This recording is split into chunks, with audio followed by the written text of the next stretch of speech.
You're listening to the Spirits Blind Tasting Podcast with Johnny Michelson.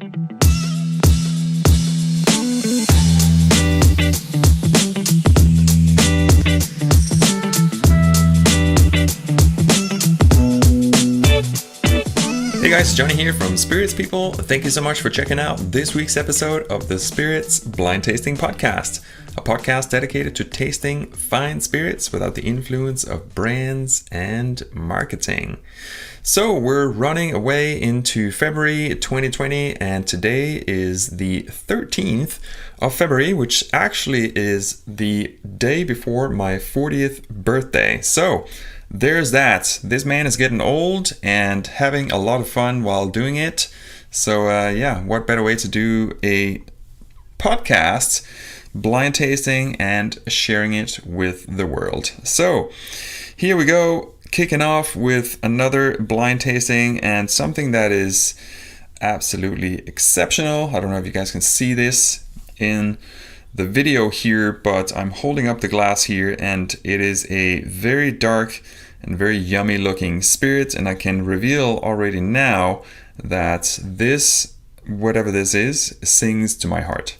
It is absolutely amazing, and I'm obviously talking about my preferences, and we will go through this episode we'll go through this episode trying to assess and figure out what this is, but I can already say now that it's something that I truly enjoy. So some of you guys might actually know, just based on what I'm saying here, what this could be, because I definitely have my preferences in terms of what I enjoy and drink quite a lot outside of just these blind tastings. So anyway, jumping into this week's episode, I wanted to just say a quick thank you to my Patreon community, patreon.com/spiritspeople. People join me over there, support the channel, the podcast, my live streams, everything that I do, and I truly appreciate it. And I keep this podcast advertisement free, if I could talk, advertisement free, thanks to you guys. So absolutely amazing. I really appreciate you. And just wanted to say thank you once again in each and every episode, basically, because you guys are the best. So for this particular episode, again, I obviously do not know what I have in the glass, but as I mentioned, something that I really like. So let's try to figure out if we can get some details added to this. So I'll use the usual format, so the appearance and the nose, and then take a break, come back with my tasting notes, and finish off with a quality conclusion, assessment, and obviously a best guess of what I think this is. So let's do it.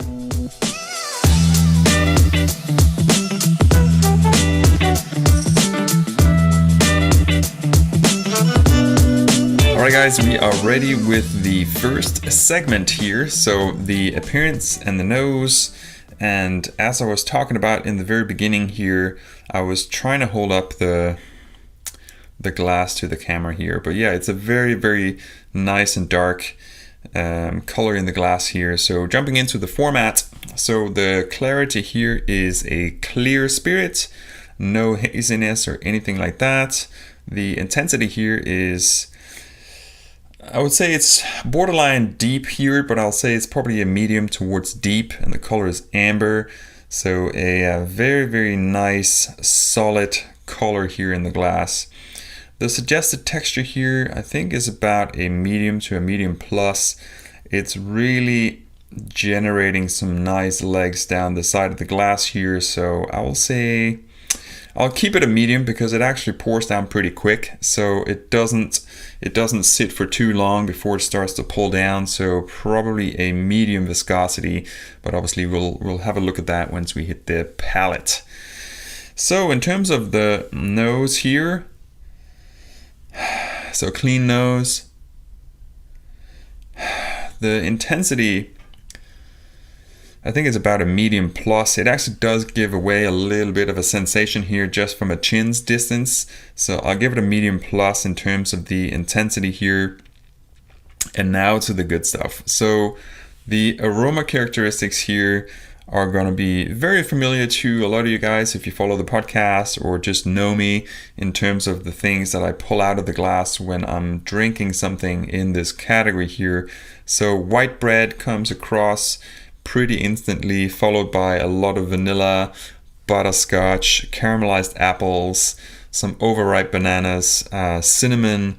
There's some ginger beer in here, not necessarily the gingerbread note that I typically pull out, but ginger beer as in like it's a little bit spicier but still has that sweet aspect to it, so like a fiery ginger beer or something like that. There's a little bit of melted butter as well, and then there's some oak, maybe some toasted oak or charred oak or something like that. You definitely get an oaky sensation, so we're probably dealing with a virgin cask here.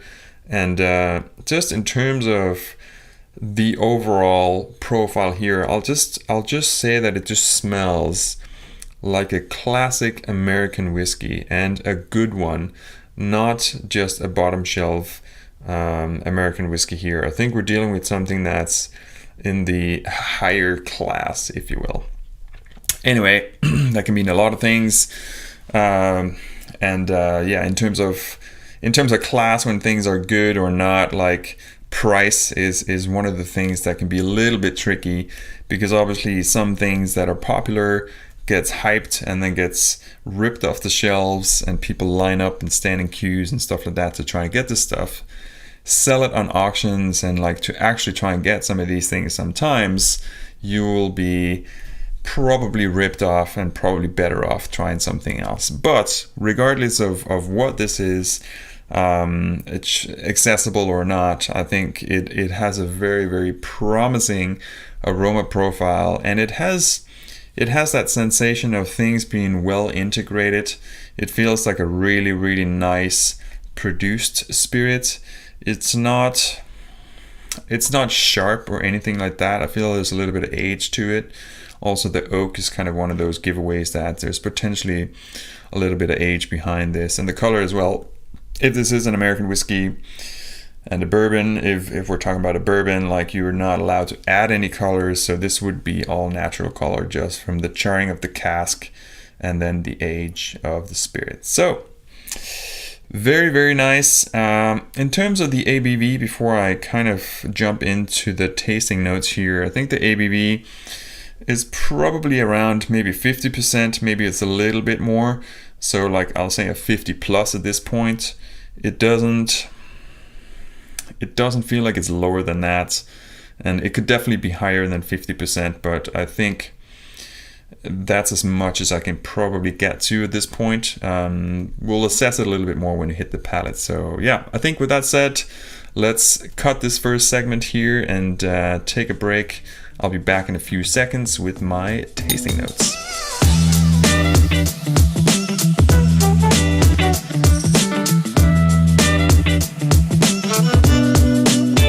Alright, and we are back with some tasting notes, and boy oh boy is this delicious.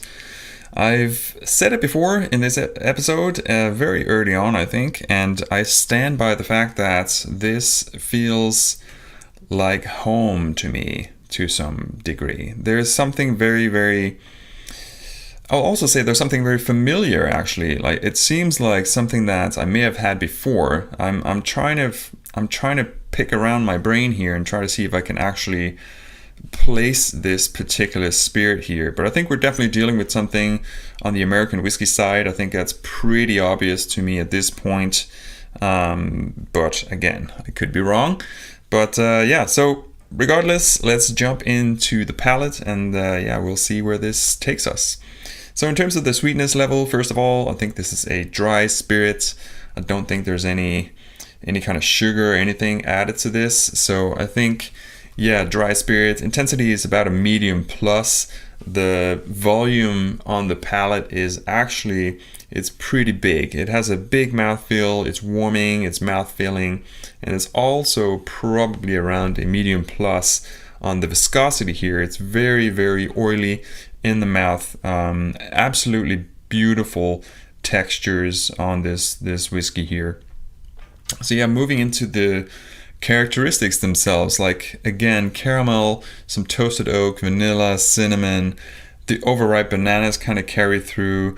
The white bread is actually still there, which I have some theories around that in terms of that, meaning that there's some wheat in this mash bill here, so this could be a wheated bourbon, and also some toasted oak, which kind of leans into that maturation aspect of American whiskey. I tend to get the toasted oak or charred oak when I get that kind of American whiskey sensation. It's the virgin oak, the newly charred oak barrels that tends to give that away for me. Sometimes it can also be for, let's say for Scotch as an example, or any kind of other spirit, it can be that it's been aged in ex-bourbon casks. So just bearing that in mind. But I think the profile here overall definitely leans toward the American whiskey and potentially a wheated bourbon here, which narrows it down for me quite a lot. If there's a familiarity to this and it's a wheated bourbon, I can probably count on my two hands the type of whiskeys that it could potentially be here. So I'll continue to process this aspect of what I think it is for at least a few more minutes before I kind of make up my mind here. But in terms of, the overall profile, absolutely beautiful. I definitely enjoy this quite a lot, as I'm sure you can tell. So in terms of the the finish here, again, very long, very complex. A lot of the things that linger are the caramel, the oak and vanilla, which again is very typical for the American whiskey. Especially when you have a nicer quality spirit here, you will get those very classic notes, and not just a singular note, but multiple different aspects of the profile will kind of linger for some time. And I think this one here does that beautifully. And also just talking about the link between everything, the journey, as I keep talking about when I try things blind here, in terms of how everything takes you on a journey. Is it an expected journey? Is it an evolution of the journey as you move through, or is it kind of a broken journey sometimes? And each of those aspects can kind of tell me a little bit about the quality of the spirit, if you will. So, what was I saying? I lost the plot there for a second. Let's see. Let's bring it back. Bring it back. So in terms of what I was saying here, the journey is nicely linked, and I'll jump into the ABV here as well, because I think that what I was saying on the nose here is that it was probably around the 50 mark, probably even more than that, and I think I will bump it up to 55%, around the 55% mark, which for me could mean that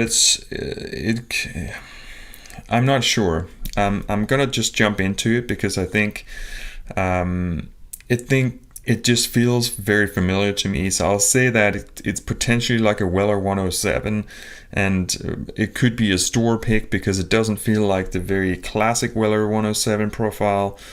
So potentially a store pick for that, or it could be that this is the Weller Foolproof, which as far as I remember, I have a sample of that from someone somewhere. Whether or not that actually made it into the giant bucket of samples for the podcast here, I'm actually not sure, but I definitely know that I have one of those. I have multiple samples of 107s, and the way that I do it right now, just for full disclosure, is that I have a ton of samples here that I've gotten from a lot of different people, and obviously I don't ask everyone to just send me blind samples all the time, but my wife is kind of the intermediary here, so I'll put everything into a bucket, and then she will kind of either pour them for me ahead of the time so I can record the podcast, or I'll ask her to kind of pour a few of them into anonymous sample bottles and then write a little note and put it in a small envelope that I have next to it, so that I can do these as blind as you possibly can. Obviously, I'm aware of some of the samples I have, so which is what I'm thinking about right now. I'm trying to, and obviously this is kind of cheating because it's not the way that you should do it. You shouldn't just think about what you have, but you should try to analyze it as in a neutral environment, if you will, as possible. But it definitely just feels very familiar to me, And I'll say it's probably in the Weller family. And let's just put that out there anyway. So in terms of the quality level, like regardless of whether or not this is a Weller or not, I will say that it's outstanding. I think everything that I've said, and regardless of me actually having a very clear preference for this, I think everything that I have here in front of me in terms of my notes really just speaks to that assessment. Like the volume of aroma characteristics that I was able to pick out, the fact that they're beautifully linked and they don't generate this aspect of like you just get a bunch of different notes. Like they're nicely integrated into the spirit. You get a sense of the age on the nose. You get the link between the nose and the palate. You have a long finish, a complex finish, a very viscous spirit. Like all of those things together, regardless of whether or not I would have liked it or not, I think this proves that this is a very, very outstanding produced spirit. So I think that's pretty much it. Let's actually go to the reveal of this so that I can be put out of my misery. So there we go. See you in a second.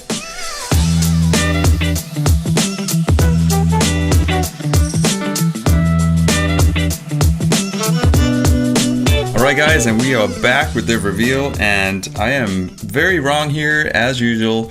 It's been a while since I've actually cracked the nut here on something, but regardless of this, I am truly enjoying this, and I'm not actually too surprised. Like, it is an American whiskey. It's not a wheater. It's the Elijah Craig single barrel from, and it's not 78 years old here. And it is about, I'm guessing that it's between 7 and 8 years old. It's 45%, which I am very surprised about. The volume of this is incredible. It comes across as so much higher, like 45%. I'm so impressed. I don't know what to say about that, because it just feels untrue to me. Like, it just has such a volume. And also, so this is an older distillate from the 90s here, so potentially a little bit of an earlier release here from Elijah Craig. So I have not had too many of the older Elijah Craig bottlings here, so I don't actually recognize the profile that much in terms of just being from that distillate. But man, this is just so good.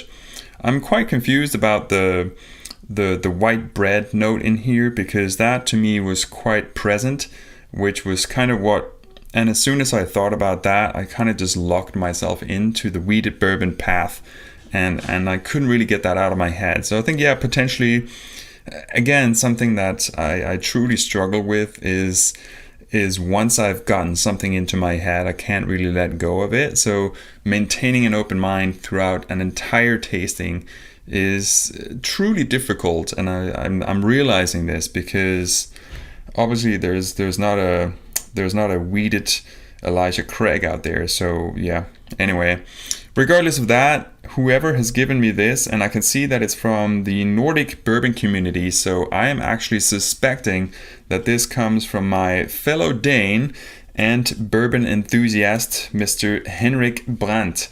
So he sent me this little thing here. I don't know if you can see it on the camera. Probably can't. Anyway, regardless of that, Henrik, I'm almost certain that this comes from you. So if you're listening or watching, thank you so much for sharing this with me. It's absolutely outstanding. Oh, wow. There's probably very little chance of me finding a bottle of this, but I would definitely give it a go. Maybe I'll have to check out the auction sites and see if this is something I can pick up, because this to me is just beautiful, absolutely beautiful. And if you like American whiskey, I'll definitely highly recommend. I'll highly recommend Elijah Craig as a brand overall, particularly their barrel proof editions that they do release, I believe, a couple of times a year. And it's just a very, very nice and very solid bourbon profile. And for me, it's one of those things that's been a staple in my cabinet for a long time. the old Elijah Craig 12-year-old used to be the one that I would make old fashions with on a sometimes daily basis, but at least I would have a few of those over each weekend. But yeah, unfortunately now it's been discontinued, so the age-dated version of that has disappeared.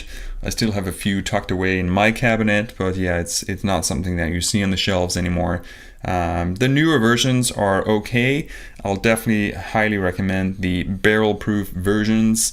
To me, it just packs a little bit more of a punch, and obviously if it's too strong, you can always add a little water. So yeah, there's that. Again, Henrik, thank you so much for sharing this, and thank you so much for listening and watching this episode of the Spirits Blind Tasting Podcast. If you enjoy it, feel free to subscribe in your favorite podcast app or like and subscribe on YouTube. And yeah, if you fancy giving me a review on the podcast, whether this is iTunes or Spotify, if you can actually leave reviews, I'm not sure. But yeah, if you do, I'll be very thankful. I'm not sure exactly how it works around the different apps. I do know you can do it on iTunes, but much appreciated. And yeah, I think that's it. I hope you guys enjoy this episode, and I will see you guys next week. Peace out.